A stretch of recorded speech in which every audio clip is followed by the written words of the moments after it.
Asha from Skate Fresh. Welcome to Brighton. This is How to Skate Backwards Part 2. If you haven't seen Part 1, I'll put the link in the description box. But that was all about how to get started with backwards skating and backward stride for intermediates and advanced. Now, in response to that video, we got quite a lot of comments from people with problems. So problem number 1 that you guys identified was, what happens when you start inverting your toes and then you start accelerating too quickly and you can't then control your speed? So let me show you something about this inverted V. So with your toes in and your heels out, you will accelerate. However, the amount is super important. Come look at my heels for a second. So here I am with my skates parallel, okay? Now, correct would be this amount of inversion. So the heels are going out just a tiny bit. Incorrect, too much acceleration would be this. So you can see the subtlety. This is too much, this is just right. Okay, so basically you've got to really make sure that you're not over Ving your heels, and it may be that you're just doing it on one side. So maybe get a friend to film you from behind and then you can really see which foot is over Ving. Okay, so number 2, someone was saying that they started going backwards and they were constantly sort of leaning forwards. And, the question was, how do I keep myself up? Well, you've got to have a little bit of what I call an engaged core. So this means that your stomach muscles and your back muscles are kind of engaged, not tense. Okay, so as you're skating backwards, this is, I think, what they were describing, is that this kind of thing happens, yeah? Now, we might think that that is just the body leaning forwards, but I actually think that the body leans forwards in response to something else. Have a look at my entire body here. So in the correct position going backwards, you should have your body upright and your knees down. Now, if I lean forwards, look what happens to my knees. They will straighten. And what I think is happening is that the knees straighten first and then the body leans forwards to compensate. So the fix is bend the knees, bring the chest up. Okay, so although you think it's just your body going forwards, if someone films you and you watch yourself skating backwards when that happens, chances are the knees are going to go up and back. Okay, so I think those two things, the body lean and the knees, are all connected. All right, so check that out on video. Filming yourself will let you know if you're making any of these problems. And a third comment that we had quite a few times was people saying they were having trouble steering.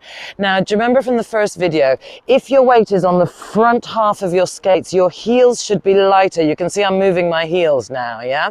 So you should practice going out and in, maybe little lemons, yeah? And these lemons will help you to get that kind of steering a little bit more controlled, yeah?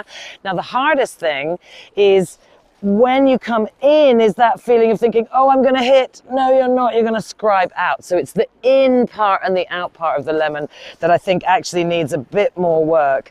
So I think doing lemons, the main reason for it is to learn to steer. Okay, now you could, if lemons feel a bit too extreme, you could do the big long cucumbers, yeah, take them out and then gently pull in and don't let your heels hit, yeah, but look at this big gap here between my leg and my skate. This means my weight is far forwards, and this moving the heels should be fairly easy if you're in the right position. And finally, the last comment, which several people had, which was several questions asking about how should I look backwards.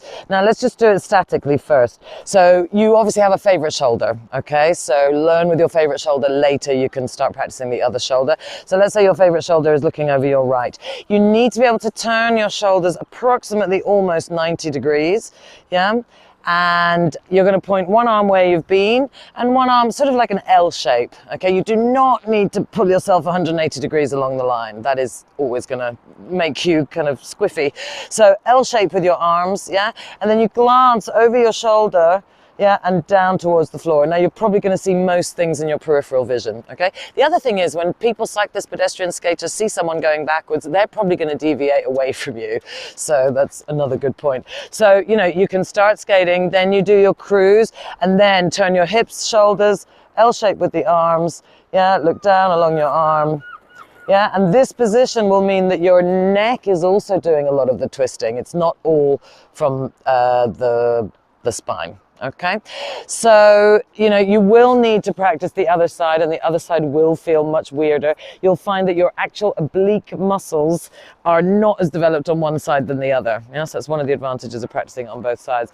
And again, you're going to find that on the other direction, it might be that you lean forward slightly. Be careful of looking under your arm. Yeah, I don't think that gives you enough view of what you're doing, and you want your body to be fairly upright. Okay, so I hope those comments helped all of you with some of the things that might be going wrong in your backwards. Let me know if you've got any other issues with your backwards skating. See you next time. Bye-bye.